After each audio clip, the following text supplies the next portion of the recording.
Hello, and welcome to this episode of Myths and Stories, a Destiny 2 lore podcast. We are continuing this evening our discussions on the warlock Shayura. For those that listened to our episode last week, Shayura's had a rough time of it. Her fire team in general has. That's the understatement of the year. Just a bit. So to do a quick recap there, Shayura and her fire team, Reed and Aisha, were avid Trials players in addition to being stationed on Titan. When Season of Arrivals happened and the evacuation from the various off-Earth bases were put forth, they evacuated from Titan. Shayura was not terribly happy about leaving Sloane behind, the commander of that outpost, and was struggling from some PTSD and trauma-induced hallucinations and depression and all of that awful stuff. Her fire team, helped be a supporting presence, but she ended up deciding that her purpose would be in defense of the light of the traveler at the essentially in a way that meant anything that touched the dark was evil and should be eradicated. Took a very absolutionist approach. Only a Sith deals in absolutes. Yeah. She really did though. Like she really had that. I think a lot of Guardians players even kind of felt that way when Stasis itself was first introduced. Like light good, Stasis bad. Like because it says darkness, that darkness is bad, and yeah, Shayura definitely took that to heart. Certainly a lot of Crucible players felt that way. Poor guys. I do love that canonically Stasis nerfed itself. Yeah. There's a lore reading somewhere, I can't remember what book it's from. But I think it's the collector's edition for Witch Queen. For Witch Queen. Yeah, Yeah. that's right.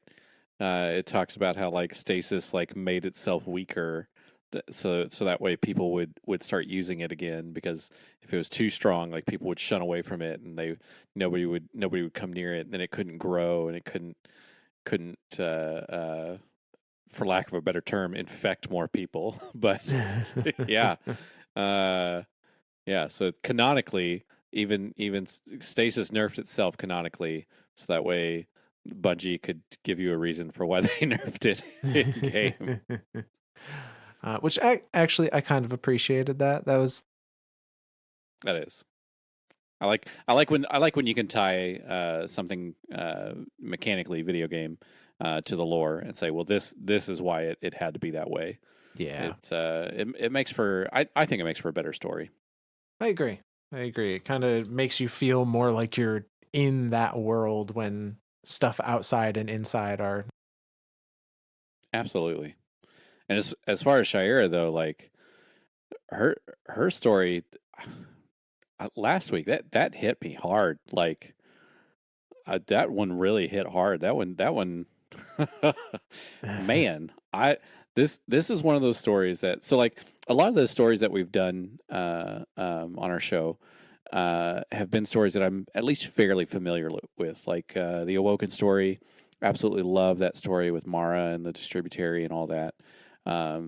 The Books of Sorrow, I knew kind of bits and pieces of it. I kind of knew where Coria came in. I kind of knew where Crota and the daughters and the Oversouls. I kind of knew a little bit about all that. Even the Bray stuff, like I'm definitely more in tuned, at least for me personally, to Anna and Elsie's stuff. But then, like, learning more and more about Clovis and Willa and all that. But this story, I had nothing about it. The only thing I knew about this story, Shayura's, was that there was a submachine gun named after her. And that was it.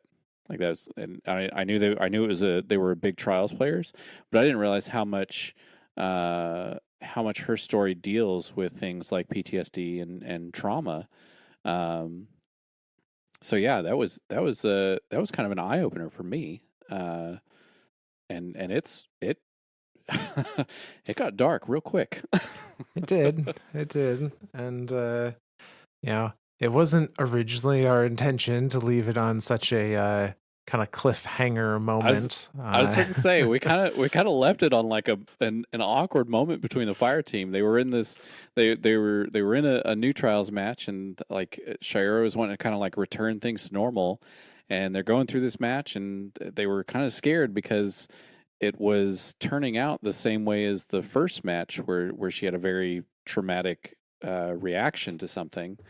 Um, and she was going. She was, if they hadn't stopped her, she was going to deliver a final death. She was going to kill a Yes. ghost and kill this Titan. When her fire team member, the hunter of the group, who hadn't been using abilities the entire time this match, freezes Shayura. So Aisha, the hunter, freezes Shayura, the warlock, with stasis to stop her from killing the ghost, which then just kind of like, I mean that's like what the fuck. It's kind of the moment we came to there, because now Shayura is now her own fire team has in her eyes given in to the darkness and is now using darkness, and therefore must be evil, must be eradicated in her mind, I think.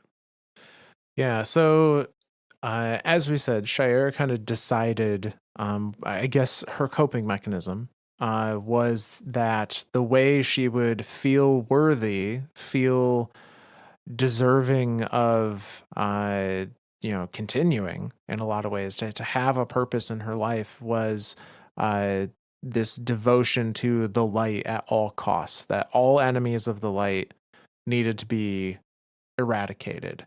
And she came to that conclusion during the live event of the Traveler repairing itself that happened very shortly before.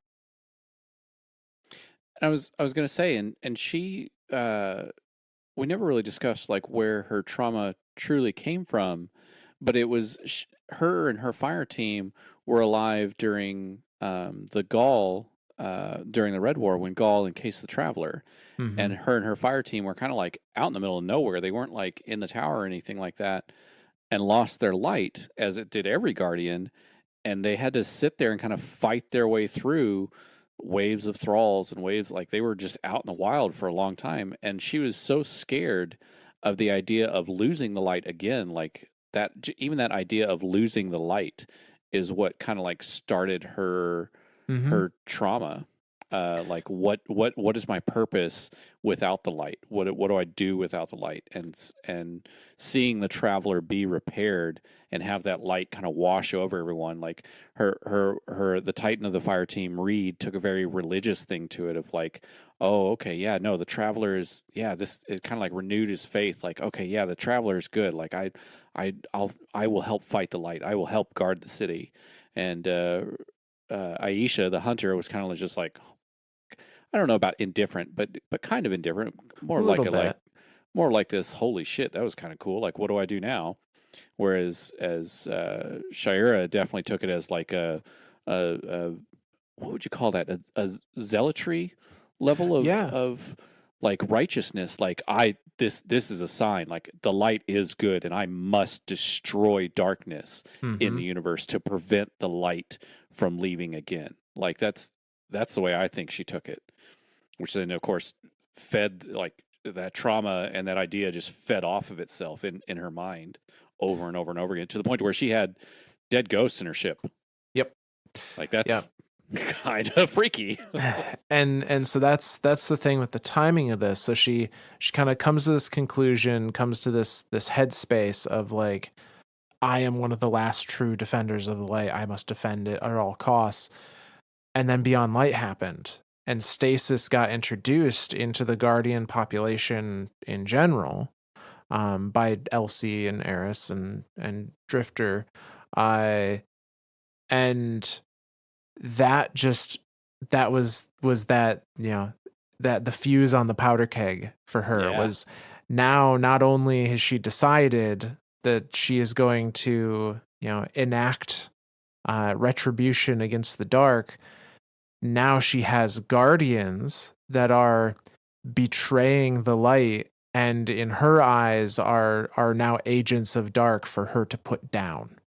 Yeah. uh and that I think is what the imagery of her having these dead ghost shells floating around in her ship is like, she's been doing that before this trials match. She's been going and hunting dark guard, in her eyes, dark guardians down already. And during the trials match, one of the opponents is also a stasis user. And she's using this trials match as a means to get to that person, to kill them. And And she even keeps her ship so cold as like, and she says herself, like, as a reminder, like, this is what I need to stamp out. This is driving me. So yeah, she's living in some kind of hell right now. a little bit. And that was an interesting an interesting relation, where before the trials match, she's her ship is cold, her ghost is referencing like, should I turn the heat up? Yeah. And yeah, she's like, no, keep it this way. And so with the way that those armor sets worked is, depending on the armor set you were looking at, the class of the armor set, you were getting a different fire team member's point of view. And Aisha, the beginning of her lore card starts with her saying, man, I still have snow from Europa in my cockpit. So it's similar, but for very different reasons. Yep. As far as like, there's still, I think it's safe to say that Shayura did not buy Beyond Light. I don't think so. No. I don't know that she's even been to Europa. No. But yeah, so for her to have such strong feelings and have taken, action that cannot be taken back, to have taken the lives of other guardians, and to be prevented from enacting this holy retribution by a fire team member, by a family member, essentially, Yeah. who is now using the same ability she is trying to stamp out. That level of betrayal is, I mean, in her mind, Yeah. And that's bad. and the end of all of the lore cards from the different points of views, were kind of saying the same thing. Like, from Reed's point of view, he's like, oh god, this changes everything. Yeah. From Aisha's point of view, it was, I hope they can learn to understand and forgive me for using this. And from Shayura's point of view, it was just primal anger and rage Holy and damnation. Like, yeah. you evil bitch. Why are you using the stasis? What is wrong with you? You evil, like my own family. What the hell? Yeah. Hers was, Shayura's was a lot darker than the other two's. Yes. So that is where we left off with the last episode. Now, we're going to pick up with this one, but there have been some events that have happened in the background that aren't on a lore card. They're just kind of, we can imply that they happened based on some of the things in the lore cards that we're going to read. So the first one being that presumably during that trials match, or shortly after that trials match, Shayura was actually imprisoned by the Vanguard for attempted murder during trials, and probably many confirmed murders once they inspected her ship.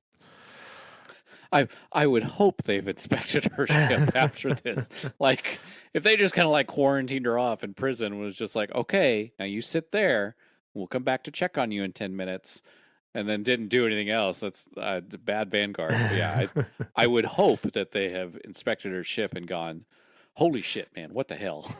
Yeah, so they definitely have, because one of the flavor texts on a item that we're going to read off.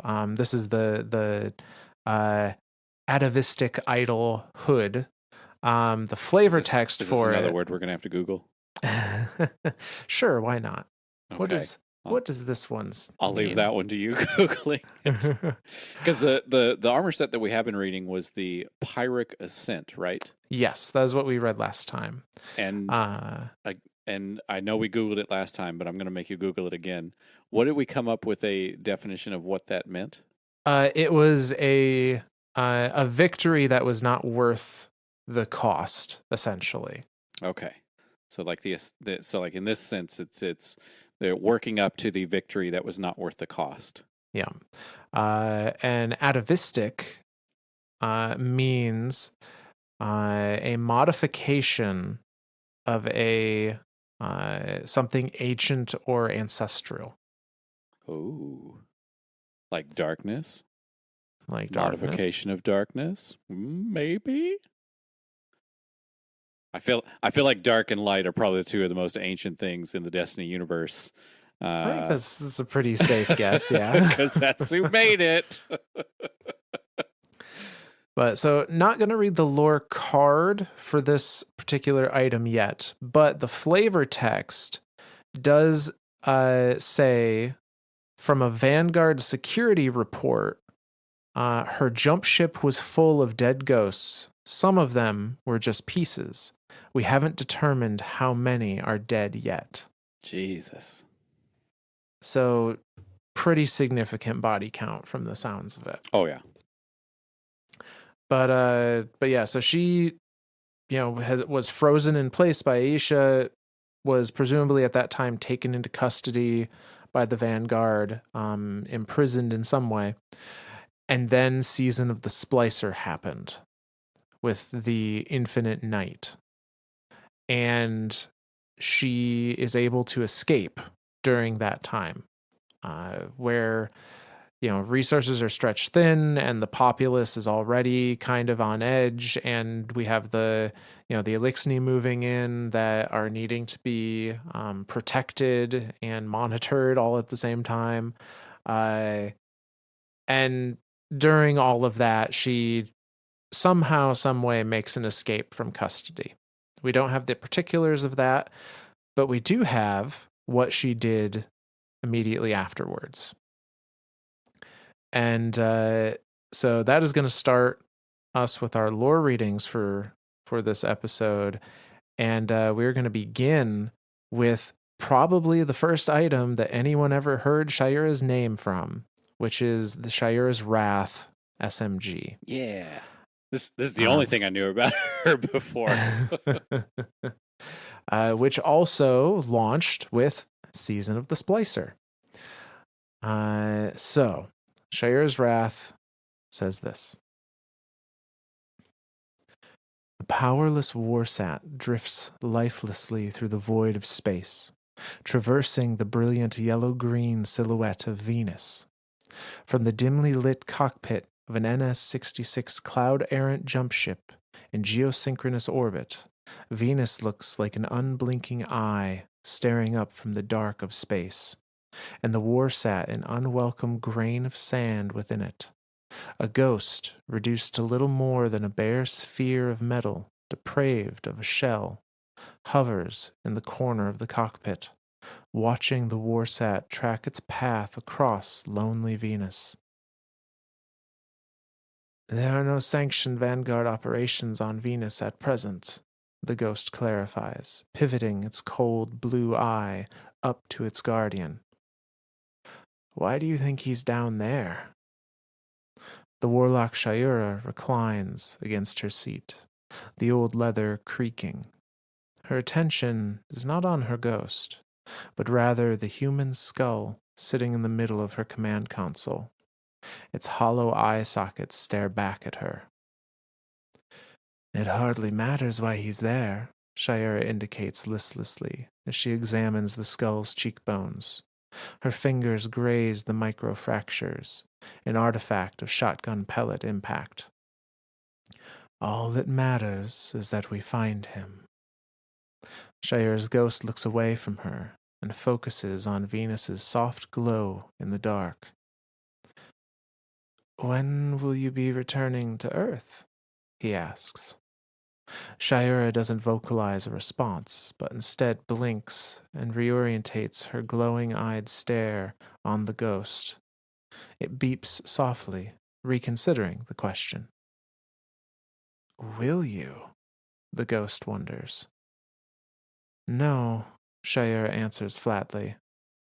There's nothing to go back to. Everyone has either abandoned me or betrayed me. All I have left is the traveler, and I do not need to be in the city to feel the light. As she says that, Shayura lifts her hand and calls up a rolling curtain of flame from her palm. Praxic fire guides me, Shayura says with the blaze reflecting in her eyes. We jump to another log from elsewhere on Venus. You see, still protected, valuable. Hurrying up a shallow set of rubble-strewn steps, a short elixni bearing the crest of the House of Light pauses, gazing back at the chrome-armored guardian moving up the steps behind him. The elixni looks the guardian up and down, then motions to the stark silhouette of a gray concrete block building rising up over the Venusian overgrowth. This ain't the Academy proper, the guardian says on assent, watching the hazy sky for signs of danger. Moisture clings in glistening beads to his reflective mask. His dark hood shields him from the rest of the elements. The hell was this place? The elixni tilts his head to the side, 4 eyes blinking independently from one another. Not human. Don't know. But machine inside. Why aren't you people bringing it back? Don't you folks got promotions for finding good salvage or something? The guardian asks, gesturing to the crumbling building. The elixni once again tilts its head, expression opaque. You listen to Spider's sneak words too eagerly. Come, we have a long walk to... The elixni's words are cut off, garbled in a wet scream as he is perforated by a barrage of submachine gun fire. And the guardian turns, cloak swirling behind him and hand cannon at the ready. But it isn't Vex or Fallen descending on the hive cliffs. It's a guardian, in black and gold armor, gliding to the ground, smoke issuing from the muzzle of her SMG. Shayura's boots lightly touch the leaf-strewn plaza, her eyeless mask fixed on the chrome-clad hunter. He wasn't a combatant, the hunter shouts. Shayura slowly approaches the guardian. Did you find him within the hem of Aramis's skirt? Or did you swear yourself to the darkness after her passing? The hunter backs away, up the stairs, hand cannon trained on Shayura. He recognizes her armor for what it is, a reward of the trials. I know you, his voice quivers. You shouldn't be here. When did the Vanguard let you out? They didn't. I let myself out since they were too busy opening the gates of our enemies. Shayura indicates, motioning with the barrel towards the dead elixni. But you know why I'm here. I know you're a few rounds short of a full clip, the Guardian quips back, making a flippant gesture with his hand cannon. In that moment of distraction, Shayura shoots him 6 times in 2 short bursts. The Guardian collapses, his gun tumbling down the steps. A moment later, his ghost materializes, shell flared in anger. What are you doing? Shayura moves like a lightning bolt, materializing beside the ghost with an upward flourish of a sword of raw praxic fire. And the ghost looses a howling scream of horror as he shatters into a flurry of glittering pieces. Crumpled on the stairs, the hunter coughs, his throat damp with blood. Shayura pulls her attention away from the shattered ghost, training her SMG down at her quarry. Traitor, she says in a shaky, gasping breath fueled by adrenaline. The hunter laughs, gagging on his own blood as he does. You're no better than the dredgin', he says in pain, and then even quieter. Or Malfer.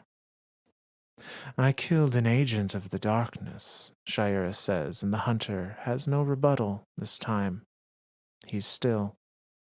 Bile rises in the back of Shayura's throat. They come in many forms. That's the end of that card. Well then, okay. Let's start this one off dark. Yep. So I guess it's interesting me. So this whole time I've honestly been thinking like, what does her ghost think of this? Like, because obviously her ghost has been there at her side the entire time. Yeah. But to now hear about this ghost, this shellless ghost, like it's just I guess a lot of people don't. I don't know if they realize or not. Your ghost is just that metal ball at the center of your ghost. The bits around it are their shell, and that's kind of like what that's like their like beautification. That's what a ghost. Yeah. We as guardians put them on the ghost as much as the ghosts themselves actually like putting it on themselves. We've seen that in the case of like Toki, with Elsie. So Yeah. this ghost is, as Toki would put, naked,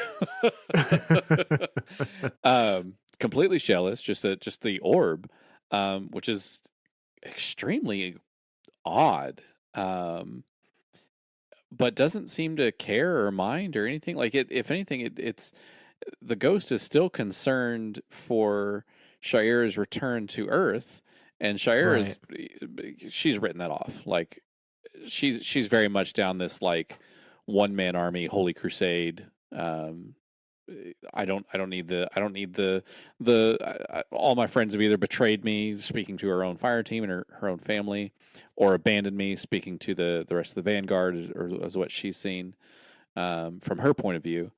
So yeah, it like, and then like I got a lot of Hamlet vibes from her, like holding this skull in the cockpit, Yeah, and I'm just kinda. like, this is very like, I don't know, this is very Shakespearean here, of her just like caressing this skull. And um, first off, who the hell's skull is this? Do we even have a clue? Don't know. Presumably someone she killed, if she knows it's shotgun pellets that are scraped Yeah. across the cheekbone. Okay then. But then she's in orbit around Venus, which the only I guess sanctioned to operate now to Venus is the Vault of Glass. But anything outside of that, like there are no Guardians roaming Venus freely. Which again, canonically explaining why we don't have Venus as a patrol zone. But then comes across this now the Elixni there that was leading the hunter. This Elixni was wearing House of Light robes, House of Light sigil and stuff. So that's to me that's odd that she takes him out, because that was another thing that I was thinking of too while you were reading this, and she even mentions it too. Like, you know, I think she was talking to the hunter when she said this, because obviously the Elixni was dead, but she was like, did you fall under Aramis's guiding hand, or did you find stasis on your own? Did you portray the light on your own? But I would think that Shayura, being this level of holy righteousness, would actually look to House Light as a, I don't want to say beacon, but definitely a friend. The Elixni at the time also being outcast, but even she even sees the Elixni as an outcast. Like she's talking about the dead Elixni here, about, you know, we open our doors to the enemy. So she's not even seeing a difference between House Light and House Salvation. House Salvation obviously being under Aramis, following all darkness and using stasis and all that jazz. Whereas House Light under Mithrax, using the light, like trying to become better. Uh, Again, I'm still kind of in my head associating light and dark as good and bad, but and we've talked about this before too, Myth, that neither one of those has an affiliation. They are just tools. Right. One just happens to be of light power. The other one happens to be of dark power. So yeah, I'm intrigued by Shayura's line of thought here, of just outright killing the Elixni, who's flying House Light colors. And I've obviously, like, I know why she kills the hunter, because she sees the hunter as an abomination, that using stasis like a betrayer. Right. And such a clean, I say such a clean death too, but such an absolute, like, ends him, ghost materializes, boom, Praxic fire sword right through the ghost, shatters to a million pieces. He bleeds out on the sidewalk. And him, I love his words too. Him saying, "You're no better than the Dredgen and Shin Malphur and all them. Like, you're no better than the entire series of Guardians who are trying to do exactly what you're doing, but doing it with, I guess, dark infestation." Because again, thinking to the Dredgens, they all grafted like hive chitin onto their weapons, right? And that's what, like, kind of like drove them dark. Or am I? Yeah, there's a very I was fixing to long say. story that we need to do a series I on. know there's a deeper story there than just that, but I know about Shin and Dredgen Yor. Yeah. But yeah, so the Dredgens, and it also depends on what point in history we're talking about. But at this point, the Dredgens he would be referring to are essentially the cult that follows their image of what what they think Dredgen Yor stood for. Okay. And so but I think he's at least comparing it in that same, like, zealous action of, the Dredgens are doing what they think Yor would have wanted, out of almost a religious belief in Yor and what his goals were. Gotcha. The way that Shayura is taking this religious belief to the light. That's the comparison he's doing. Okay. I was again, I know that Dredgen story's a lot bigger. Yeah. So yeah.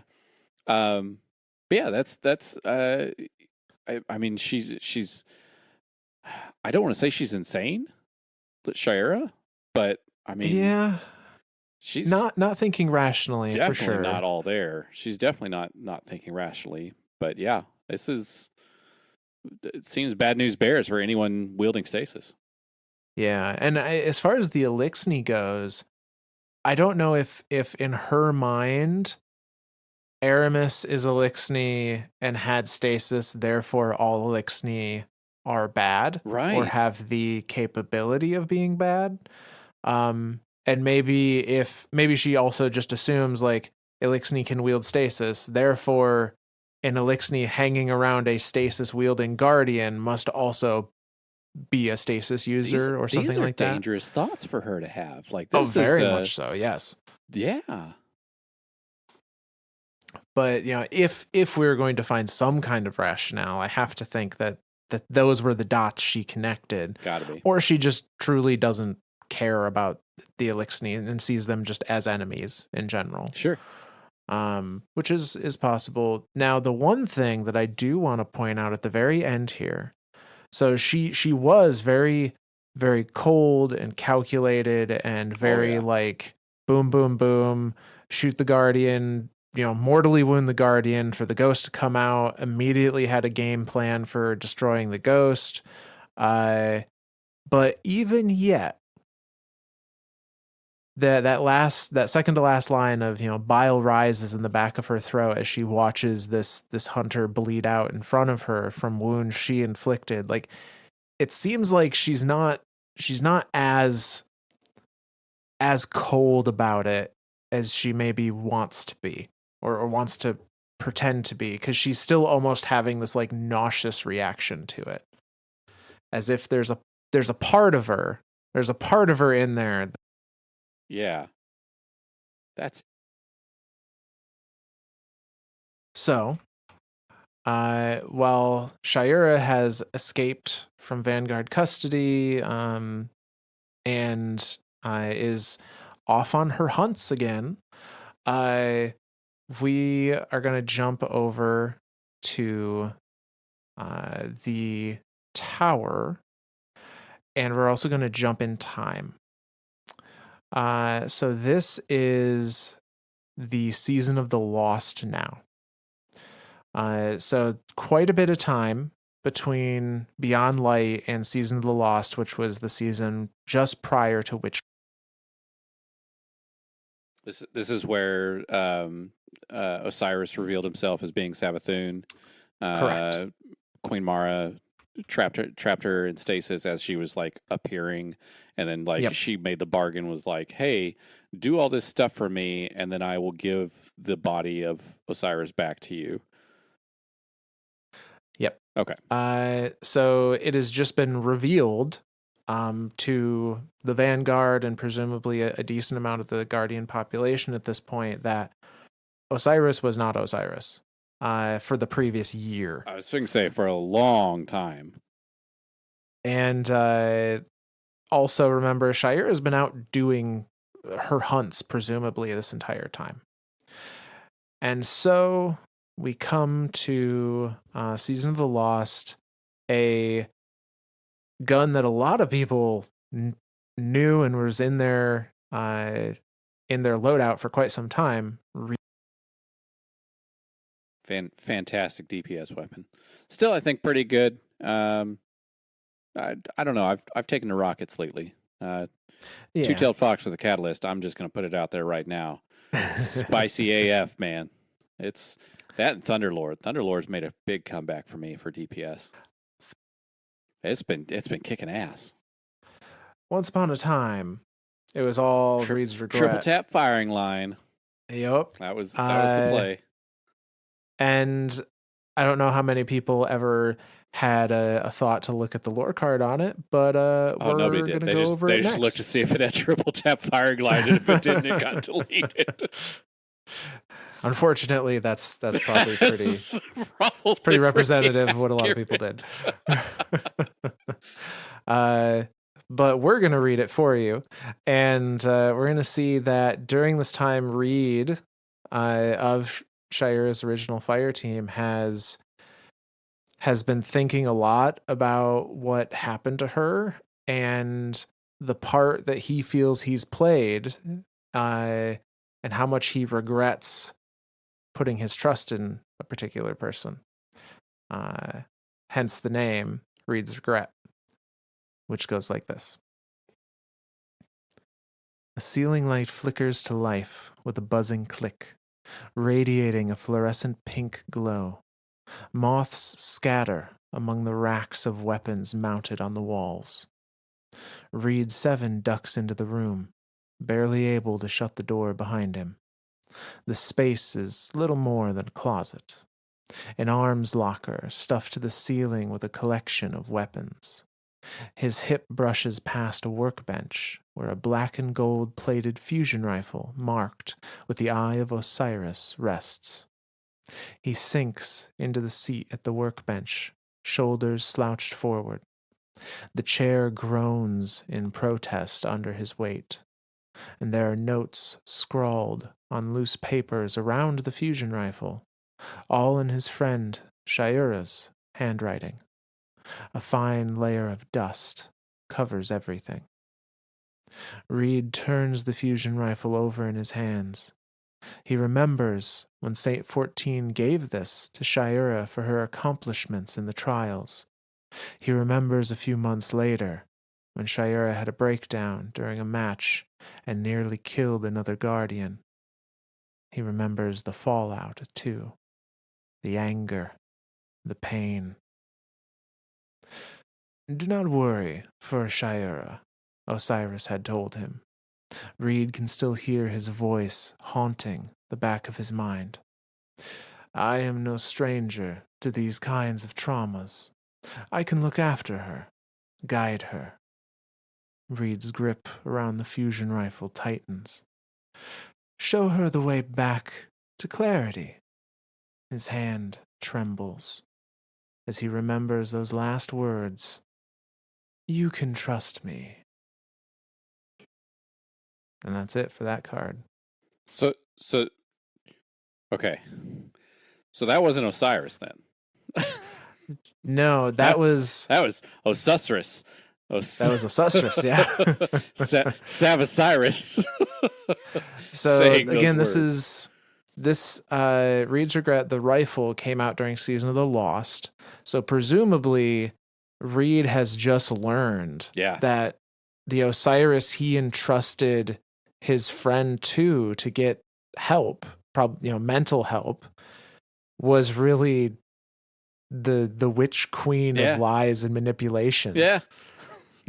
Not exactly who you want on your mental health team. Nope. Yeah, no, that's I mean, literally anyone that had anything to do with Osiris during that whole time was just straight betrayed. I mean, look at Crow. Like, I think Crow still kind of struggles with. I mean, we still haven't seen any true. I don't. Have we seen any type of interaction in game between Crow and Osiris post both of them not being what they were?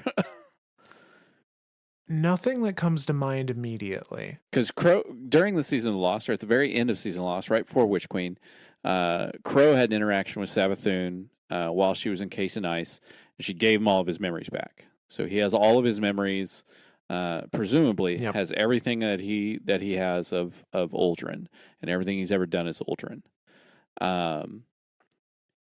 How the fuck she did that, I still have no goddamn clue. I guess at the time she was darkness, wasn't she? Because while she was in the ice, she was still under the worm. God, that's you want to talk about a mind fuck of a story of how that came out. Like, that was Witch Queen was a good damn story. Yes. So, but we've never had any interaction between post memory retrieval Crow and post Nezarec dark tea sipping awakened Osiris, have we? Not that I can think of off the top of my head. Because I would love. I know. Ikora's had tons of interviews with Osiris. Like she's there. There's a whole there's a whole lore book that came with the Lightfall collection edition. That's just all of their talks of her making tea and the two of them trying to get him to open up and kind of like share that trauma, and he just keeps talking about Neomuna, keeps talking about Neptune and saying there's another city there. So yeah, I would love to see the two of their characters have some type of interaction to see like what type of relationship that has. Because again, that type of relationship there, the same whatever relationship there would presumably be the same as what happened between Shayura and Osiris. So Osiris was very much a prisoner in his own body. He could see some of these events happening. They're very hazy to him. And as much as his mind was open to Savathun's, hers was open to him as well. So he was able to kind of share some of her thoughts. And so like to be in Osiris's body, guiding this warlock, this Shayura, down this dark path of like, dark bad, light good. Go do your zealot retribution stuff. And for Reed to have sent his friend, his family, to what he thought was a very highly thought about warlock, a very scholarly person, Osiris, like.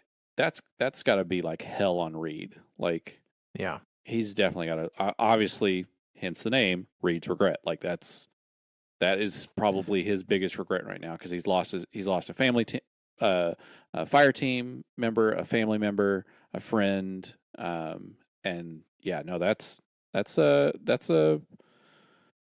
sucks. That fucking sucks. Mm-hmm.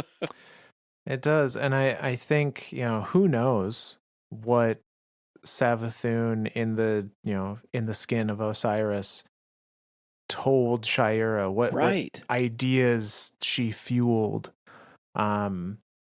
And in addition to that, I think we now probably know how she escaped Vanguard custody. Oh yeah. Uh, Savathun I'm left a door I'm unlocked, yeah. or something, and allowed Shayura an I opportunity. was going to say because Osiris kind of orchestrated the entire. Um, I I know Lakshmi was the ultimate person to open the Vex Gate, but I think Osiris It had a was all, bit of a hand yeah, in it. Osiris, Savasiris, had a bit of a hand in opening the gate, and then uh, because he didn't help close it. I know we were the ones to close it, but I right. know he was on the rooftop watching that whole scene with Saint and Amanda and cheating Ikora, and yeah, Yeah, no, he very much steered, manipulated. oh, He very much absolutely. steered Lakshmi into that course of action, and And we saw how yeah, that turned out. So, like, if he steered Lakshmi that way, like, who's to say how he right. steered Shayura? So, needless to say, all again, season of the lost has just been discovered, and some pieces are maybe falling into place for Reed about like why she went even more off the deep end and left the tower and all of that. Um, and so we had some emotions here. We had Shayura's wrath, Reed's regret. Uh, but the third fire team member, the name of their weapon is an action tied to an emotion. So this launched with Witch Queen, so not that long after Reed's regret, and that is Aisha's embrace, which, in addition to being a really cool scout rifle, uh, continues the story for this fire team, and we can start to see a little bit of hope. So this one goes like this. She's been here before. Pale wisps of cloud swirl over the pine trees, the color of black and emerald. No birds sing here. Only the cold wind whistles through the tree branches. Flares of atomic fire bloom in the woods and lick against smoldering bark. There is poison in the ground, violence in the air. Screams, both human and inhuman, erupt and echo out into the gloom. She's been here before. 24 hive thrall erupt from the mouth of a cave, shimmering and opalescent with mollusk corpses. They scramble through the dark, shrieking cries of death and birth, and Shayura stands, sword of fire held fast, screaming against the crashing tide of chitin and bone. She has been here before. Burning embers of thrall rain around her, but with each dispatched wave of necrotic soldiers, their numbers seem to double. They press forward, inching her closer and closer to the crumbling ravine. Shayura knows that the only way out is through, and wings of flame roar off her back, leaving a trail of rippling heat and charred thrall in her wake. She has been here before. The thrall finally recede, but the towering night that strides through their parted ranks is an escalation, not a victory. Her sword clashes with the knight's shield, shattering it in a single blow before tearing through the knight's arm and sinking her blade into its chest. She has been here before. She can feel her light ebbing and wastes no time splitting the knight in half and separating head from body. Shayura exhales with relief, but with her next breath comes a blinding flash of light. It manifests above the night. Her vision swims, her mind reels. The shape is at once familiar and alien, a ghost. Shayura sees the Hive Knight reborn, reconstructed, as a guardian would be. She has been here before, but not like this. and deep panic builds in her chest. This is no hive death ritual. This is not Titan. She runs from the knight's next swing and slips into the reach of the thrall that tear at her armor. Mustering the last of her solar energy, Shayura calls up a cyclonic pillar of flame that twists up into the sky and consumes the knight. Not like this. The revenant knight collapses in the flames and its ghost manifests once more. Shayura leaps forward and drives her sword through, pinning the screaming ghost to the forest floor. Her solar aura flickers and fades. Smoke and steam billow from her back and shoulders. Not like this, she yells out into the air. Shay! Shayura's breath catches, her mind jostled. She feels the soft grass beneath her and sees the flower-dappled park that surrounds her, all sitting beneath the shadow of the traveler in the heart of the city. Her SMG lies on the ground at her side. Tears shine below exhausted eyes, dark hair in a tangle matted to her head. And Aisha kneels in front of her friend as one might before a wild animal. Reed Seven stands at her back in abject silence, hand over his mouth. City security fans out behind him, their weapons trained on Shayura. Shay, Aisha pleads. She gingerly places her hand on Shayura's cheek and looks into her eyes, searching for a sign of recognition. And Shayura eventually reaches up and touches one of Aisha's hands. And she tries to talk, but the words are merely whimpers.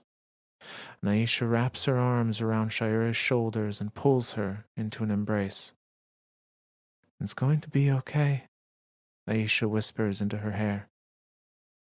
We're going to get you help, Aisha promises. And Shayura does not trust herself or the world she thought she knew. Light is dark, dark is light. The lines have blurred beyond recognition. But at least in this surrender, there is peace. And that's the end of that one. To quote Aldrin, the line between light and dark is so very thin. Which queen changed everything? Like the scene that she's reliving here, she's not technically reliving it. Now in where she's at right now, she is reliving the scene, but the scene that she is reliving is a duplicate scene of her first traumatic scene. Mm-hmm. So in order of events for scenes, the first scene is her lightless, fighting through waves and waves and waves of thralls and a knight and all that stuff. That's the scene that she relives in her first trials match, where she beheads this guardian, de-arms and beheads him, turns him into the Black Knight of Monty Python. Yeah, just only a flesh wound. Yeah, does that, and they had to like shut her down there before she killed him. In this scene that's playing out in front of her eyes, is a scene happening, very common scene to all Guardians that played Witch Queen. You fight down these hive, and a ghost pops up and reses them. And you're like, what the fuck do I do with this information? We as Guardians, the player themselves reaches out and crushes the ghost and says, no more ghost. And the whole time of Witch Queen, we're trying to figure out, like, what the hell is this? What is happening? What the hell is going on? How are their ghosts linked with Hive? Do we call them Guardians? Are they light bearers? Like, what the hell is happening here? And for someone like Shayura, who up till this point has been on that very zealot path with this righteous fury against the dark, to come against a hive and for it to have the light has got to be insanely confusing for her, and just a complete trigger point. So again, for that same scene to kind of play out while she's fighting these Lucent Hive, because that's what she's come across in the scene, and for this hive to pop out a ghost and the ghost to reconstruct the hive and be like, okay, fight it again. Now she truly is in that thought pattern of light is dark, dark is light, up is down, left is right. I don't know what the hell to think anymore. That's just a whole new level of PTSD triggering. That's just beyond. Like I don't even know. Like we have nothing in our human experience to to compare that to. I don't feel like.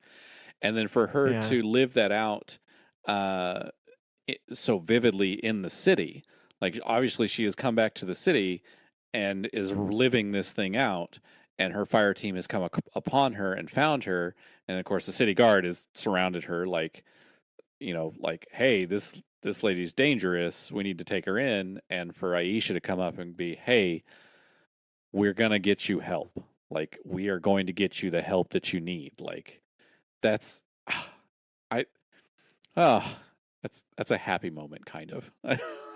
Not kind of. It is. It the the the scene playing out and her going through that level of PTSD, that sucks. That is a genuine, like, that fucking sucks moment. But then, like, for Aisha to even to come across her and just completely, I mean, the name's in it, Aisha's embrace, to embrace her and I forgive her, I feel like, Yeah. and say, look, you're still family, you're still wanted, you're still loved. We're gonna get you the help you need. Like huh, that's gonna make me cry, but in a happy way. Yeah, So yeah, that's a strong moment there. it is. And the flavor text for Aisha's embrace um, is "Fill my wounds with molten gold and make me whole again." Oh, maybe So don't do it that way, but yeah, find some way to make it whole again. We'll fill it with molten hugs. How about that? there you go. There you go. Molten gold. Uh, You're. That's, that might hurt. well, I mean, that's Jaffa. That's Teal'c. That's Stargate. Yeah, That's yeah. wrong series. Yeah, wasn't expecting to be Jaffa in this, were you? Ha I ha. was not. I was not. Can honestly say that was not what I was thinking. I've watched way too much Stargate. You have watched far too much Stargate. It's been a couple years since I've done an SG1 marathon, so I'm Yeah. a tad behind. Yeah. But yeah, so we have this, you know, these visions of you know, psychological break Oh is yeah. the only thing I can say is like the one thing she kind of hung her whole life on was shown to be false, and she essentially blacks out and finds herself just laying in the grass under the traveler in the city, Yeah. knowing, not knowing. She's had this great good, or what she thought was this great good, and followed it to a fanatical point, and then to, for that, what she saw as a great good, switch sides. And for her to be like, I don't know what to do with these thoughts now, I don't know what to do with my life now, that's a scary thing for a human to have to go through. Yeah, absolutely. Uh, but we do have that glimmer of hope at the end. She is reunited with her fire team, albeit briefly, with the promise that things will get better. Yay, And I like happiness. yeah, so now we are going to move into what happens with Shayura and some of the people around Shayura after she is brought into Vanguard custody a second time now, but with, you know, actual help. Yay. Not Savathun. Not Savathun help. That's not who. If no, that's not who you want on on your mental health team. Yeah.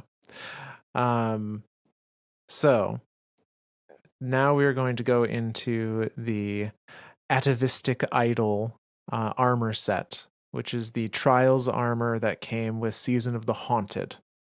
So another bit of a time jump here. And unlike the original armor sets, for the atavistic sets, they're all the same. All the classes are the same lore cards. So we're going to be reading off of the Warlock ones because I'm a Warlock main, but they'll Yeah. all read the same. And Shayura is a warlock, so suck And it. Shayura is a Warlock. So we're going to start with the helmet. And it goes like this. Earth, Last City, Detention Facility. Shayura kneels on a pillow, eyes closed and head bowed, hands folded into her lap. The soundscape of city noise, punctuated by the melody of birds and the whistling wind, surrounds her. But there is no grass beneath her pillow, only cold concrete. 4 holographic screens encircle Shayura, providing a semi-realistic depiction of the gardens at the center of the last city, a place of calm, serenity, situated in the shadow of the traveler. I exalt our forebears, Shayura says softly. I exalt my fire team. I exalt my truth. I exalt my heart. I exalt humanity's capacity for love. This, above all else, I hold true. The words feel like a thick syrup in her mouth. Guilt makes it taste bitter. Her jaw trembles and throat tightens, her mouth too dry to swallow. She continues her mantra. I exalt our forebears. Her voice wavers just a little. I exalt my fire team. Her jaw trembles. I exalt my truth. And she can feel the warmth of tears on her cheeks. I exalt my heart. Her voice cracks. I exalt human. And she breaks. Recitations turn into sobs, and Shayura slides from the pillow to the floor. Her shoulders heave, and she pulls her knees to her chest, crying against her legs. Dead guardians stare with hollow eye sockets when she closes her eyes, and they beg for their lives. And she trains a gun on them and exalts her truth. And that's the end of that one. That's whew. I wasn't ready for that. That's the Jesus, man. That's yeah, that's the truth she has to live with. Yep. That's her reality. Like, And she's been in this facility for a little while now. A couple of months if we go by season milestones. yeah. And is probably a little more I would not send her to the herself. Leviathan on ops. No. That would be fucking bad. That would be beyond fucking bad. Do not get her anywhere near the nightmare security system. That would be bad. But she's probably a little more herself, which also means she's now coming to terms with the things she did. That's a whew, I wasn't ready for this. That's a scary thing to have to live with day in and day out. Like it's I mean having been a soldier, having been in the army, having been to war, having I've been to Iraq. That's yeah, that's a scary thing to have to live with. Uh, and now, granted, for Shayura, this is definitely a more I'd say personal, uh, because again, thinking of Yeah. like every guardian and every because again, thinking of the term guardian and light bearer, the guardians are very much that they are the guardians of the last city, um, and are a what I would consider a military force. Um, I think that's pretty safe to say. Yeah. yeah. So, but also it's a military force with a very deep connection to each other through the light, um, Hmm. and hell, even through the dark. I mean, that both ways, I think. Um, but yeah, like for her to have killed guardians, would I would think would be akin to like brothers and sisters, and then to have to live with that guilt after the fact, like, and then for the guardians to and her own fire team to come and say, "Hey, we forgive you, and we are going to get you help." Like that's I don't know, having to live with that level of guilt. That's a I don't know, man. That's Jesus. Shire has had a hard time. She has. Uh, and it's not to say. So yes, she was forgiven by her fire team, and they want to get her some help. That doesn't mean they haven't been unaffected by Oh all of these yeah. events either. Um, and that actually leads us into the next armor piece here, which is the gloves, the atavistic idol gloves. Um, and this is on the moon, in the ocean of storms, the anchor of light, where we're going to see what her fire team has been up to during this time. So this one goes like this. The Vanguard won't hold a military tribunal in the middle of a war. Reed 7 is a voice of reason. He stands in the doorway of a derelict moon base, fusion rifle held in a relaxed grip. The still, smoldering bodies of the Hive Thrall are scattered around the room. That's not comforting, the woman at Reed's back says. Aisha's shoulders past him, leading with the barrel of her scout rifle, sweeping the area for any remaining targets. The last thing I want is Shay languishing in some kind of Vanguard prison cell for however long this goes on for. Or until we're all dead? Reed 7 finishes. Aisha says nothing. This isn't the end of the world, Aisha, but we have to reach the bottom before we can climb up to the top again. This isn't the bottom? Aisha asks, tilting her head to the side mockingly.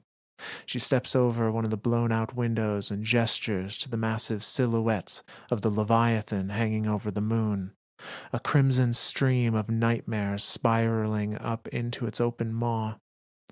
Because it sure as hell looks like it. And what, the Vanguard has us out here doing new light patrols? They can't afford to give us leave no matter how much we need it, Reed says. We have to stay active, contribute. We lost too many new Guardians already with the loosened hive assault on the Cosmodrome. We can't. We can't afford to lose anyone else. We have to do everything we can. Aisha leans one arm against the broken window frame, head hung low. Yeah, she whispers. Yeah. That's the end of that card. I do like this. Like it's I like that the end there. Like we have to do everything we can. You know, like it's it's funny because I honestly think of it as like a canonic reason for why to keep playing Destiny during the lulls of Destiny. Yeah, kinda. Like we can't just keep doing all these stupid patrols and new light crap. Like yeah, but you could. You could. You You could. could. Um, yeah, no,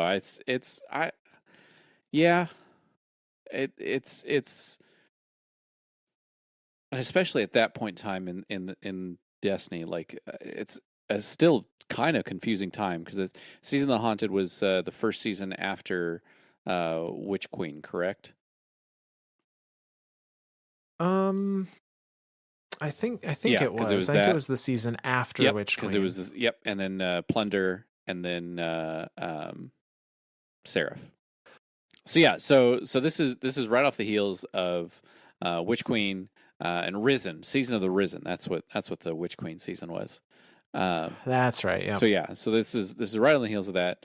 Uh, the Leviathans here, like darkness is coming, so it's like that idea of like we still have to do something. Like we can't just go on leave.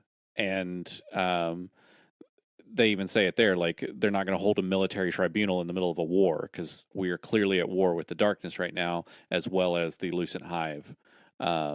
As more mainly the Lucent Hive and the return of Callus's ship and the what were they called on his ship? Were they just the Opulent? I I don't think think they were. so. I don't think they Something were like Shadow that. Legion at that time.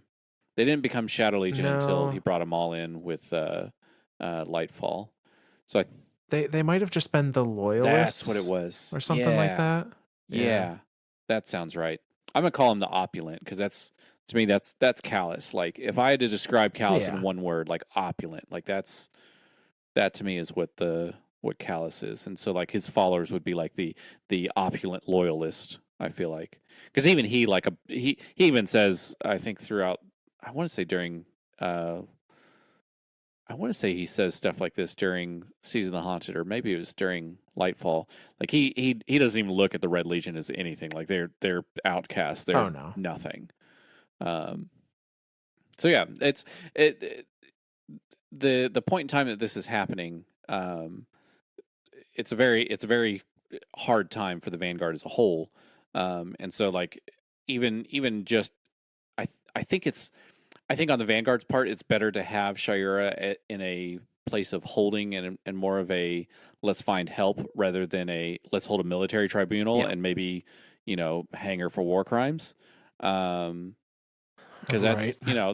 that's totally going to help her fire team move on, right? No, that's Yeah. bad. Yeah. So yeah, uh, yeah, it's life goes on in the system. Mm-hmm. Uh, so we're gonna stick with Reed and Aisha here for the next couple entries. So they're on the moon. The Leviathan is up above them. Nightmares are a Yeah, happening all around. They mentioned they're being kind of funneled up into the Leviathan. As you know, the Leviathan is kind of sucking the energy of Nezarec, as we learn, um, out of the moon. Uh, and they are just doing patrols, trying to keep, helping whatever small way they can. And they have a little bit of an encounter. So this is the atavistic idol vestments, the chess piece, and it goes like this. A fallen vandal collapses to the ground, ether vapor rising from a glowing hole where his face once was. Dark blue blood sizzles around the wound. Clear, Reed 7 calls out from the top of a flight of metal stairs, the barrel of his fusion rifle still crackling with energy from the last bolt. As he descends, Aisha follows and shoulders her scout rifle. Looks like they were pulling the wiring out of the walls, she observes, lifting up her hand and alighting her ghost, Dunya, into the air. Check the systems here and make sure they weren't doing anything else. Affirmative, Dunya chirps, zooming off through the air towards a computer terminal. Aisha notices that Reed's glowing eyes are fixed on the ether wafting from the vandal's body. She spares a glance at Dunya before crossing the floor to Reed's side. Hey, she says with a hand on his arm, jostling him from his thoughts. I'm good, he lies, gingerly, pulling away. Just thinking. Aisha looks down at the corpse and then back up to read. This isn't like what Shay did on Venus. She tries to be reassuring, but comes off as dismissive. How is it any different? He asks with a dagger sharpness in his voice. They were stripping wires from the walls, Aisha. They weren't trying to hurt anybody. They opened fire on us first. And we didn't even try to talk to them first either, Reed yells. Aisha, Dunya chirps across the room. Neither guardian hears the ghost. I'm sorry, Aisha says as she throws her arms up. Was I supposed to do that before or after they threw a grenade at me? Aisha, Dunya says again, with more alarm. We could have tried something, anything, Reed screams, getting in her face. We could have. Aisha! Now, please! Red light floods over Dunya's black and gold shell.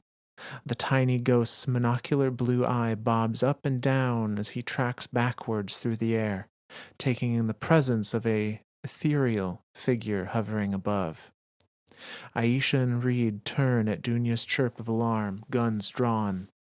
But as they train their sights on the robed nightmare shimmering in front of them, neither one can fully commit their aim. Aisha is the first to whisper an expletive in shock at the sight. Arguing about which one of you is as terrible as I am? The nightmare of Shayura asks, turning her crimson stare away from Dunya's retreating form. Heaven forbid you be as awful as your murderous friend. Aisha is frozen in confusion, hands trembling on the grip of her scout rifle. Shay. The words come out of her mouth as little more than a hoarse whisper. The nightmare of Shayura floats slowly through the air toward Aisha and Reed, smiling when Dunya hides behind his guardian and transmats away. First comes the guilt, the nightmare croons, and then the shame, and then the denial. I know the patterns well. She wags a finger back and forth, chidlingly. How soon before you forget me? Find a new warlock to bask in their well. Pretend that I never existed. Shay. Aisha can't even string her words together. Not until she feels Reed's metal hand clamp down on her shoulder. And when she looks at him, his expression is one of resolve, not fear. It's then that she remembers the instructions Eris had given about how to survive on the moon if ever the nightmares came for them with familiar faces or familiar voices. And Aisha looks back at the nightmare of Shayura and whispers, I'm sorry.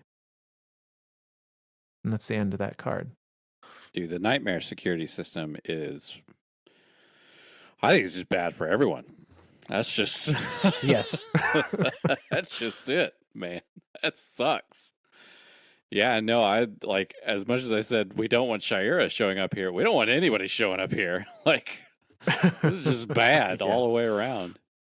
Yeah, to have the nightmare of Shayura staring you down, going, "Oh, you're just gonna forget me, right?" Like, f you guys. Like, all right, whatever. Yeah.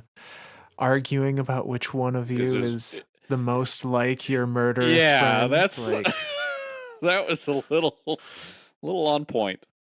But I mean, it brings up an interesting question too. Like, everyone's always like, and I maybe not everyone, but I've definitely asked this. Like, we have the Elixni on our side, we have the Cabal on our side. I feel like it's a matter of time before we have the Vex on our side through Asher Mir. What do we do when there's just like barely pockets of, because that's kind of like what everyone's doing. Like, the Cabal are anyone who's loyal to Keitel in the Cabal way, are sticking with her. Like, we don't really, the Red Legion is nothing now. Like it's genuinely nothing.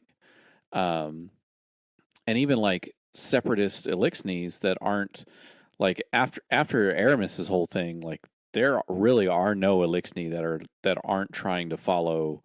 Like maybe there's some that are trying to follow Spider a little bit, but even Spider's kind of like underneath. He's lost a lot of favor, and he's in the Yeah, city like he's now. in the city and he's still kind of underneath House Light. Like he's still not even like really his own thing anymore. And like Ido's figured out how to like fuck with his shit and hack his bullshit ways. Yeah. Um, so yeah, like I don't know, like that's kind of an interesting thought. Like, yeah, these guys weren't even trying to kill anyone; they were just trying to strip parts to live. Like, who are we to shoot back? Like, but I mean, it's like that's kind of the life of the Guardian. Like, you get shot at, and you shoot back, and ask questions afterwards. Like, it's a tough life. Yep. So yeah, technically, this was two lore cards, by the way, but they link up in such a way there wasn't really a good stopping point. So that was the chest and the boots. Fair enough. But I do think that in a weird way, coming across the nightmare of Shayura is kind of a good thing for them because it's forcing them to come to terms with some of these thoughts that they have had. Oh yeah. With some of these fears that they were never going to vocalize. Well, now it's in front of them and they got to deal with it I mean, whether they want to or not. we saw that across the board with Zavala and Mm-hmm. Crow. I mean, like, yeah, that's kind of I guess the nightmare system can be looked at in kind of a positive light in that way of like you you I hate to say you're forced to deal with the shittiness of shittiness, but you kind of are. But in the same Yeah. way, it's kind of like it remove. It, I don't want to say it like removes the awkwardness because there's still awkwardness there, but it kind of does. Like it to be put, you know, front and center, and to deal to just be like I have to deal with this now. It's I don't know. It could be a good thing. Yeah. Now, clearly, like the correct method, and they even talk about it, like what Eris had trained them to do, is Yeah. you need to address your trauma. Yep. You need to look at it head on and understand it and come to terms with it, and then the nightmares no longer have power over you. Yep. Now, clearly, not everybody is going to be able to do that, or at least not the first time they come across a nightmare. So, I don't want to say that this should be the Guardian therapy program or anything. I mean, but I think it's something. for these two in particular, in the situation they're in, this in the long term helps them. It makes them come to terms with all of those nagging doubts and questions and feelings about their friend that they did not want to confront, and now they've got to and do.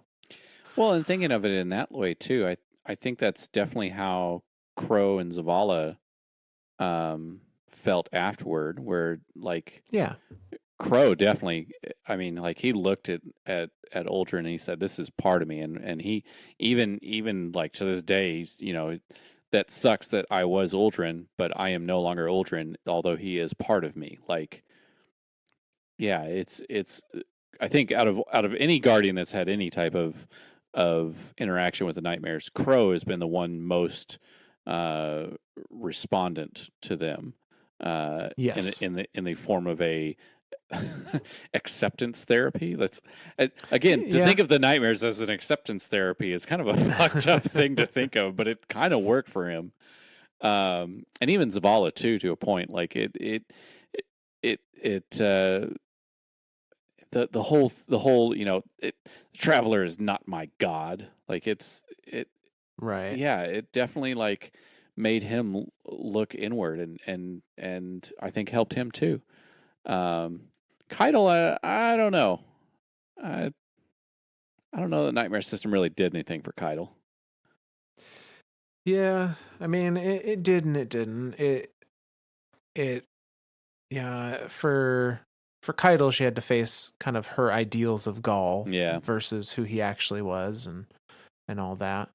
Um, but no, so these two are come face to face with a nightmare that they have to work their way through. Um, and as we jump to the last piece of this armor set, the atavistic idol bond, uh, the class item, we're going back to Shayura's point of view in the detention facility, and she's having a discussion with someone who's there to truly help this time. So this one goes like this. The first step to healing are learning to forgive yourself. That's a hard one, I know. Dr. Sadia Uzar sets her datapad aside, then sits forward in her chair. She folds her hands in front of herself. A tiny beaded chain is wrapped around one hand, and a small bone charm of the traveler is pressed into her palm. Shayura, whether or not a court of law finds you guilty of your actions in any measure, you are still held accountable to the court of your own conscience. And across from Dr. Uzar, Shayura is slouched in her chair. She stares past her doctor out the narrow windows and looks to the looming figure of the traveler hanging in the sky. And it seems so much bigger compared to the projections she chooses to display in her cell. And who judges them? Shayura asks, motioning to the window with her chin to the traveler. Dr. Uzar turns, glancing over her shoulder. Her grips on the charm tightens. I don't know, is her immediate answer, but the question will burrow its way through her mind, surfacing again when she lies down in bed tonight. I understand the human condition far better than a god's. Maybe the traveler abandoned us because it's ashamed of us, of what we've done in its name. Shayura's voice is small and weary. An alert flickers on Dr. Uzar's datapad, momentarily drawing her attention away. Shayura fills the silence with a sigh. Maybe, Dr. Uzar says, though she doesn't believe it. But maybe we're all just short on hope these days. I'd like to extend our session a little longer, if you're willing. Would you mind if we did so with some guests? Concern flashes across Shayura's face, defensiveness, shame. She sits up slightly in her seat, and Dr. Uzar can see the tension. When we speak of forgiveness, sometimes it helps to first be forgiven, Dr. Uzar says with a tampered smile. Shayura glances to the datapad and then back to the doctor. Reed 7 and Aisha are here and would like to see you. And tears well in Shayura's eyes. Her voice of dissent evaporates. Shayura realizes that there is one thing she can still have faith in: her family. And that's the end of that lore card. Oh, that's gonna make me cry happy tears. I don't even know what to say to this. Like all of this, yay. Yeah, so she is now with this Dr. Sadia Uzar, who is presumably a therapist of some sort. Who's kind of like trying to work her through coming to terms with the things she has done when she was not necessarily herself. And Shayura still very much has this like she's now kind of disillusioned with Oh yeah. the faith of the traveler. Who judges them? have they abandoned us because they're ashamed of what we've done with their power? Uh, like very just kind of I feel like she's still drifting. She's still not really having a direction because that North Star is gone. Oh, sure, sure. Uh, but her fire team has come to visit. Maybe it almost sounds like this is maybe the first time they've come to visit since she's been here. Yeah, Uh, I think you're right. and and she decides that like if I can't have faith in some higher power, I can at least have faith that my family, my fire team is always going to be there for me. That's a feel goods. That's a happy moment. I like that. It is.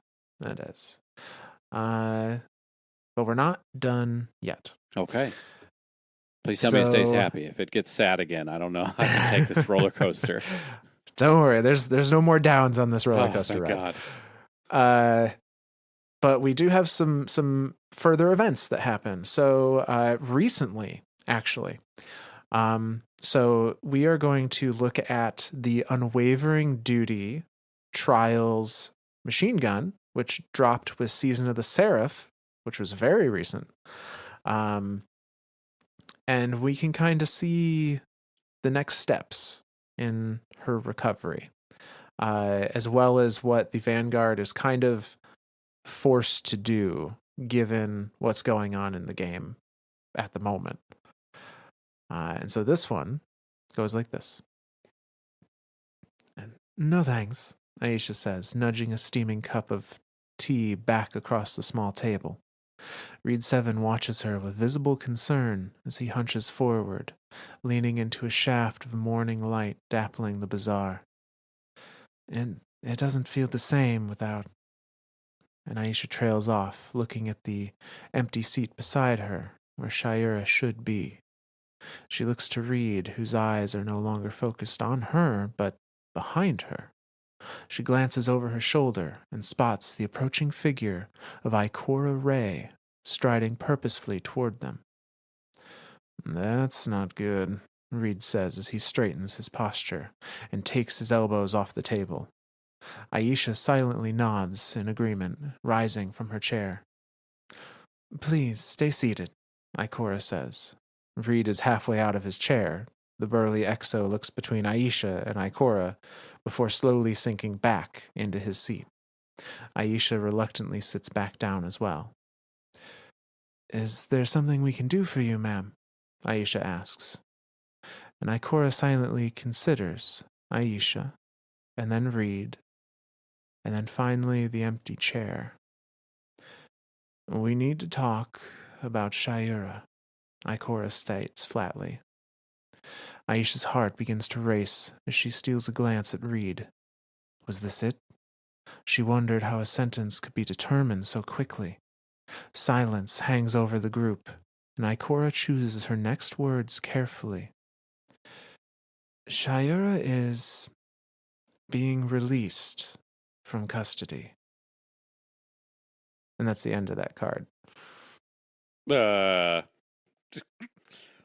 shit. Okay. Yay, she's healed. No, that's not how that fucking Not quite. works. Not quite. I'm just gonna put that out there right now. You don't just that shit. No, you don't just get healed overnight from that shit. That shit lives with you for the rest of your life. Like that is a continuous healing process for the rest of your life. So Yeah. this is part one of kind of two connected lore cards here. Okay. So I was like, oh, she's get released. Okay, end of story. Credits roll. Not quite. So that was the Trials machine gun. And at the same time, during Season of the Seraph, a Trials hand cannon dropped called the Exalted Truth. And that tells us the other side of the story. And it starts very similarly to the helmet. But ends in a different direction. Okay. So this one goes like this. I exalt our forebears. A foot-thick steel security door swings open into a brightly lit foyer, and the warlock Shayura is escorted through in manacles by a pair of armed frames. I exalt my fireteam. Ikora Ray stands on a turquoise and gold mosaic at the center of the foyer. The detention facility frames present Shayura and then release her wrist restraints.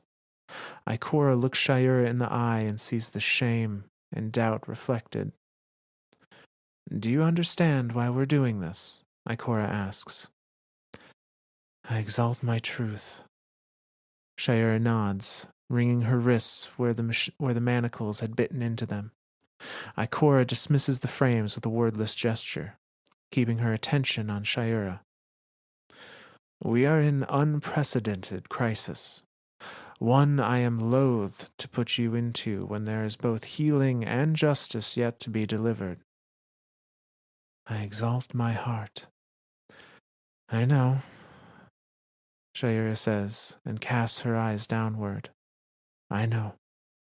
The older warlock places a firm hand on her shoulder. Ikora's touch compels Shayura to meet her gaze, and in her mentor's eyes she sees the same shame and doubt in her own heart looking back. I exalt humanity's capacity for love. For a time there is silence and stillness, mutual understanding and empathy. I am releasing you to your fire team on a provisional basis for specific emergency operations only. Otherwise, you are to report to Dr. Uzar to continue your sessions. When this is all over, then we can talk about justice. This above all else. Shayura's shoulders tremble, and Ikora pulls her in for a brief embrace. Thank you, Shayura whispers. This above all else, I hold true. And that's the end of that lore card. Unprecedented times indeed. Don't know what the hell's going on with Traveler right now. No, we don't. Granted, at this point in time, the witness hasn't showed up, but we know he's coming. Right. Like this is like moments. I say moments before this season is what leads up to the ultimate, like, witness shows up and is at our front door, which is still just an odd. I still don't know what the fuck to think of what the hell happened there. Like, yeah, you and many others. There's a lot of what the fuck's going on right now. So yeah. So this is the other side of things. She is being released to her fire team. She's being allowed to go back to her family for very specific emergency only operations. Because it's literally the end of the world as far as they're concerned. Yeah. Emergency being witness showing up at her front door and like doing shit. Yep. That's an emergency. Yeah. That's definitely that qualifies. So I'm gonna do one last reading, not of a lore card, but of a flavor text that just kind of cap things off and end our story with Shayura, for now at least. And that is the flavor text from the Trials Weapon Forgiveness. And it says, "We all seek it, though few find it. The brave offer it, and the humble learn from it. What am I? Forgiveness." Oh. And that's it. For now. I don't think this is the last we've heard of Shayura and her fire team. I hope not. I hope that we see on New Trials gear, we will see their story continue and get, I guess, a little truer conclusion, or I something that tells us that they're doing okay now. I think this is going to be an ongoing story. I think That this would be is cool too, I think this is a honestly. story that it's clearly been happening alongside our guardians. Okay, well, Shayura is released into the wild and back to her family, and again, the healing never stops. This is a continuous thing that she has to live with, as well as her fire team. So yeah. Yeah. Well, I'm glad it at least kind of ended on a bit of a happy note. Like I think Shire is in good hands. I think she's kind of found the help she needs. She has her mantra that she's now using to cope with living Mm-hmm. in this world that she has to live in now. So yeah, hopefully there's no uh, tribunal for war crimes. Hopefully not. Hopefully we all survive that long to even have to worry about it. Oh my god. I didn't even think of that. Yeah, the universe is ending. Shit. Yep. One problem at a time, I guess. Alrighty. Well, I guess we'll do some shout outs then. Yeah, so we have 3 shout outs for tonight. The first of which comes to us from Twitter, from Indie Scout, uh, who says, speaking modestly, I am really well versed in the lore, and most of the readings you guys do I've already read or know about. You are amazing, by the way. But I never knew about this lore, referencing our first Shire episode. I'm not a Trials player, so that could be part of it. But this is definitely one of the most underappreciated pieces of lore in the game. Whoever wrote it knows trauma very intimately. Honestly, even more impactful than Zavala's writing in Season of the Haunted. Thank you guys for bringing this lore to light, pun intended. Awesome stuff. Yeah, this was yeah. I, whoever wrote this does know trauma intimately because, like I said, like me living with what I live with, I being a former military and having depression and anxiety and all that stuff. Yeah, no, this is I can't tell you how real some of this stuff felt to me in Shira's story. It's heavy shit, but I'm actually really happy that we were able to cover it. Like I know Myth has been itching to cover this one, and I didn't realize how impactful this story truly is. So yeah, like if you don't play Trials, obviously you don't really have access to the gear. I mean, you can look at it in collections, but if you're just like, oh, it's Trials gear, I don't care. Like the fact Right. that this story exists in there is kind of like a hidden thing in here. So yeah, to not only to the not only to you for saying thank you to us, thank you back, but also thank the Bungie writer that came up with this. Like whoever Yeah. is living with that trauma at Bungie, we get it. We know I know what you're going through, bruh. Just come. It's okay if you need a hug. Just let people know. But no, I am very very glad we were able to do this one.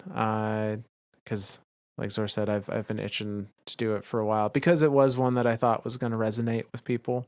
Yeah. Um, and I'm glad that we were able to bring something to light that even those that are invested in the lore maybe didn't necessarily know about. So that's Yeah. always cool to hear. So thank you for that. Second shout out comes to us from Apple Podcasts, someone that left a very kind 5-star review. Mad Music, in this case, Yeah. who says, returning Destiny player, found your podcast while doing a search and found lore gold. The chemistry and aha moments that you guys have are unmatched. Great listen, especially while working. Must say, I'm kind of jealous of any raid team you are both a part of. Keep up the great work. I don't know that our raid team would be There I may be a few I people on certain nights that would trade spots with you in a flash. I'm very animated when we raid. I always like I'm always cracking jokes. I'm a different person when we raid. I'm in here in this space. This is a safe space, and I try to stay normal levels of safe. I go off the deep end in a raid. Like I'm out. I'm out in the freaking nether, man. I'm an odd dude to raid with. I'll give you that. Uh, Myth puts Keeps up. things entertaining, Myth though. puts up with my bullshit. Most of the other fire team puts up with it or ignores it. I don't know. Yeah, no, it's definitely an experience to raid with me. Um, but yeah, it's I I said it before and I'll say it again. With Myth and I having two people to kind of bounce ideas off of and talk about things and come up with those aha moments and the connect the dot moments. It's a really special thing that we have. There's no other that I know of. There's no other lore person doing what we are doing, and I think that's where we are. I think that's how we're kind of thriving right now. We're obviously like you guys are loving it. You guys are listening to it. We love that you're uh, letting us know how much you like it and giving us the kind reviews. And yeah, it's I, I can't think of anyone else that's doing it the same way we're doing it. So it's kind of a unique thing that we have going, and I really like it. Yeah, me too. So thank you. I'm glad you're enjoying it, and that apparently we're in the search algorithm enough that we just pop up for some people, because Yay! that's surprising. Yay! We made it. We made it, Myth. Yeah, we Those made it. those 140,000 listens over the last year and a half haven't done anything to influence search algorithms yet. So we're glad that you did find us, and hopefully you enjoy what you hear. But moving on to our next shout out for the evening is another one from Apple Podcasts, another very kind 5-star review from Destroy You Now. Yeah, Is the username. that's a Trials player. There you go. They say the dark future has been awesome to hear more in depth, but we gotta talk about the last episode, a cliffhanger. What were you thinking? Yeah, yeah. Yeah. That's how it ended. That's dark. That was not. It worked out, but it was not planned to be a cliffhanger. Yeah. It was. This might be one episode, maybe two, but it just ended up that there was a lot more to talk about than we thought, and we ran into time. So, sorry, not sorry. Yeah. Catch part 2 next. No. Yeah. Now you have the whole story. There you go. Yeah. No, Dark Future is always a fun one. Again, I love Elsie Bray. Like ever since, like that's the first kind of like mystery you're thrown at way back in Destiny 1 that was supposed to just be, and this is from Bungie, that was supposed to just be like a throwaway character. And it grew into this, like the entire Bray line of like, this is where exos come from. This is where, I mean, it's crazy. There's some of the puzzles that were involved with things centered around her. Or, I mean, like there was a whole ARG puzzle that dealt with, what was it? It was Sleeper Simulant and Wrath of the Machine that like led people to a geocache somewhere in New Hampshire that contained a full-size javelin from Warmind expansion. Like, dude, fuck. I don't have anything to say. Like, I've seen the pictures of this javelin. It's a full, like, 6-foot tall javelin that was found there and was just like, hey, thanks for following our puzzle that you found in game through this weird symbol looking thing. If you ever get a chance, go Google that. Like, go check out that ARG puzzle. Like, that was some craziness because it was. I want to say Vicarious Visions helped do part of Warmind, and that was part of their inclusion that led them to that geocache that was near Vicarious Visions headquarters, I think. So yeah, that was a. Yeah, Bray stuff is awesome. And Elsie, for me personally, I love Elsie's. Like anything to do with time travel as well. Like everyone says that the Vex should be my favorite, but again, the Vex don't time travel. Just like the Drifter said, if the Vex could time travel, they would have won already. Like they don't exactly time travel. But yeah. But thank you for your 5-star review. And yeah, we do love a good cliffhanger though. We do from I time to do, time for sure. I do like that. So yeah, So yeah, thank you again to everyone that left a comment or a review. If you are one of our listeners and particularly enjoy what we've been putting out there, we always appreciate those reviews on whatever your platform of choice is. Say some of those allow you to leave text reviews, some of them don't. You're certainly not obligated to, but if you do feel strongly enough that you want to leave a comment in one of those reviews or reach out to us on our Twitter, which is at Myths and Stories with a Z instead of an S. We do read through those and may hear yourself on a future shout out. yeah. Who do I? Oh, I know exactly who to thank. What's the name of the doctor? Dr. Sedya Uzar. I'm not going to try to butcher that. Thank you, doctor, for helping Shayura.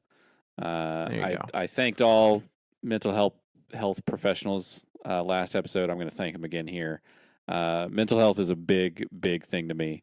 Um, uh, Again, I see a therapist twice a week. I take meds.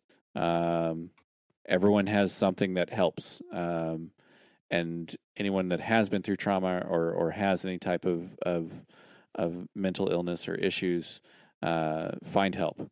Help is out there. And the help does help. It for every person is going to be different. Seeing a therapist isn't the end all be all for everything. Taking meds isn't the end all be all for everything. Like sometimes it's a combination. Sometimes it's none of it. Sometimes it's just being able to talk through stuff. Like it's mental health is a huge thing to me, and I'm glad that we were able to bring this story to light, and have it out there in the world and be able to talk about it openly. I love it. Yeah. So thank you, Absolutely. in-game doctor, who I am not going to try to butcher that name, for helping out all of our guardians with their mental health issues. All right. Anything else, Smith? That's it. All righty. Well, then, from all of us, Lord Daddies, to all of you guardians out there, we'll see you next week.